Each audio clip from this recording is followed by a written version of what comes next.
మాటే మంత్రంగా ఒక మాట చెప్తాను.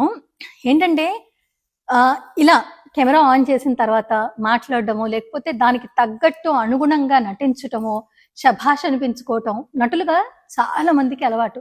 కానీ అలాంటి నటుల్ని చులకన చేసేవాళ్ళు చాలా మందుంటారు. వీళ్ళేంటి కెమెరా ఆన్ చేయంగానే నటిస్తారు, వీళ్ళకి నటించడం అలవాటే అని. కానీ నిజ జీవితంలో ఏ కెమెరా లేకుండా నటించే వాళ్ళుంటారు చూడండి, వాళ్ళు కదా!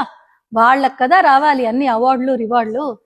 కెమెరా ఆన్ చేస్తే పొట్టకూటి కోసమో, లేకపోతే ప్యాషన్ కోసమో, లేకపోతే ఇష్టంతోనో నటించే వాళ్ళకంటే ఎలాంటి కెమెరాలు లేకుండా అసలు మనుషుల ముందే నానా రకాలుగా నటించే వాళ్ళు ఉన్నారు.